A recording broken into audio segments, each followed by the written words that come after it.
Je vois beaucoup de personnes se lancer dans l'achat de l'iPhone XR, mais il y a mieux. Dans cette vidéo, on va parler de l'iPhone 11 qui est tout simplement un smartphone sorti de cela 4 ans. J'ai pris la peine de tester ce smartphone pendant quelques semaines. Je vais vous donner mon retour d'expérience par rapport à lui. Vu qu'il y a de cela quelques temps, les iPhone 15 ont été mis sur le marché avec beaucoup d'améliorations et il y a eu beaucoup de changements qui ont été effectués. On se pose tous la question de savoir, est-ce que les iPhones des années antérieures sont encore dans l'air du temps? Est-ce que je peux recommander ces iPhones-là? On va discuter de tout cela dans cette vidéo. On va faire un léger comparatif avec l'iPhone XR. Je vais vous montrer exactement quels sont les premiers atouts. Pourquoi est-ce que vous devriez plutôt choisir l'iPhone 11. Je suis Monsieur Camps. Ici, on parle d'astuces et conseils dans le domaine de la tech et aussi du mobile money. Donc, si ce genre de contenu t'intéresse, tu es au bon endroit, tu t'abonnes à la chaîne. Tu lâches un pouce bleu pour faire grandir la communauté. Rendez-vous après le générique.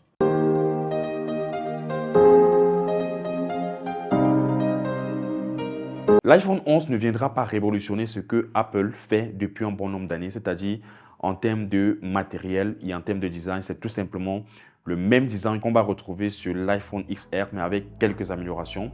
Déjà, on va toujours avoir un châssis en aluminium et un dos en verre, mais on va tout simplement dire le plastique aussi a son avantage parce qu'il vous permet de pouvoir garder votre téléphone sur du long terme alors que le verre peut facilement se casser en cas de choc. Il est disponible en plusieurs coloris. Nous avons du jaune, du rouge, du noir, du blanc et d'autres couleurs encore. C'est exceptionnel pour des personnes qui aiment bien des iPhones un peu colorés.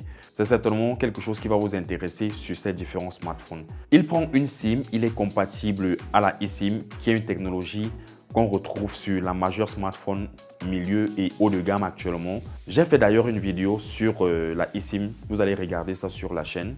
Il a un port Lightning. C'est vrai que là, nous sommes en 2024 et nous sommes déjà passés à l'USB type C. Mais beaucoup de personnes n'ont pas encore besoin vraiment d'avoir un smartphone qui prend l'USB type C.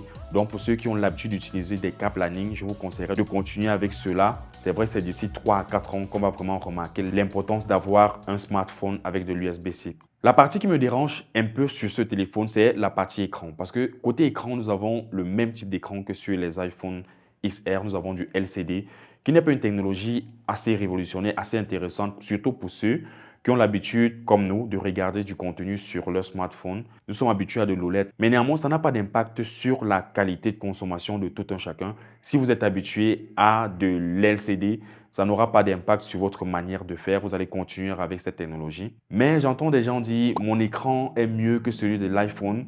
J'ai un écran beaucoup plus intéressant que celui des iPhones.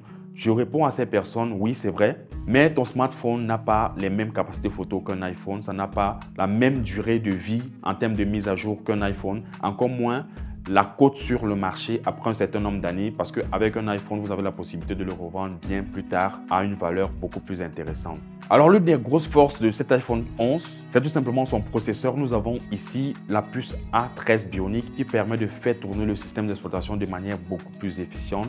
C'est plutôt intéressant parce que avec cette puce A13 Bionic, vous avez la possibilité de jouer à des jeux vidéo extrêmement gourmands sans toutefois remarquer la chauffe sur votre téléphone et sans toutefois aussi abîmer la batterie de votre téléphone parce qu'on va y arriver. En termes de batterie, c'est plutôt intéressant aussi.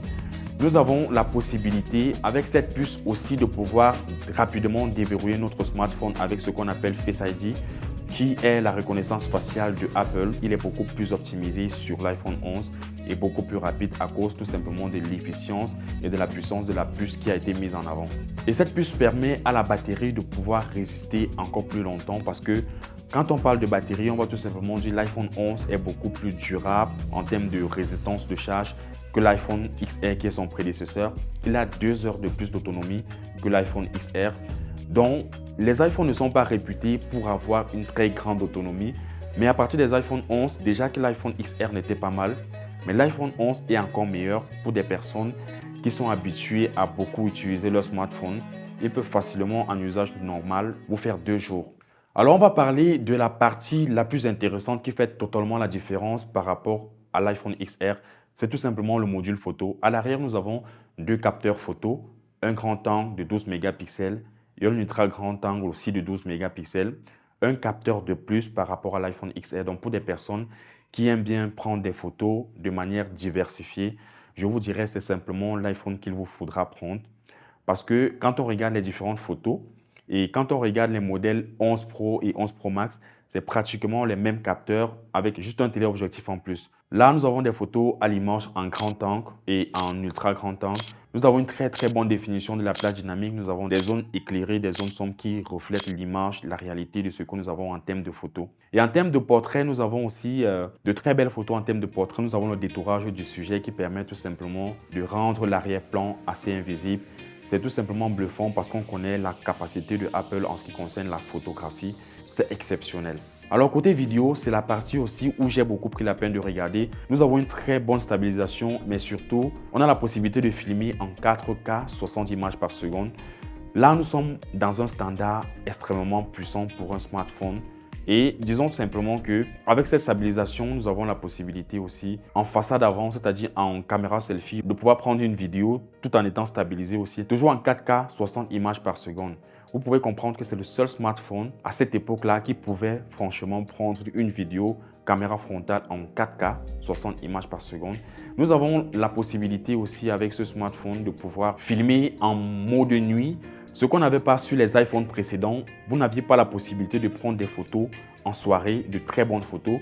Alors qu'avec le mode nuit qui a été mis en avant sur l'iPhone 11, vous avez la possibilité de l'activer et de prendre des photos en soirée et d'avoir de très belles photos et un très bon rendu, un très beau détourage. Donc pour ceux qui sont intéressés par les iPhone 11, je vous conseillerais par rapport au comparatif avec l'iPhone XR, l'iPhone 11 est très bon en termes de batterie, il est très bon en termes d'appareil photo aussi, il a un capteur en plus et aussi il est extrêmement puissant. Nous avons une puce qui est adaptée, qui vous permet de pouvoir joindre l'efficience et la puissance sur un même téléphone. Donc c'est le smartphone que je peux vous recommander de prendre par rapport à l'iPhone XR, surtout que la différence de prix en 128 Go certainement est environ de 40 000 francs. Donc en termes de capacité, je pense que les iPhone XR sont disponibles de 64 à 128 Go. 64 Go déjà, je ne peux pas vous le recommander parce qu'un bon téléphone doit commencer à partir de 128 Go.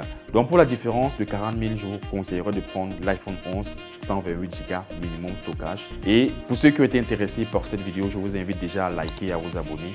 Je vous remercie d'avoir suivi cette vidéo. C'était Monsieur Camps. Rendez-vous à une prochaine vidéo. Peace out.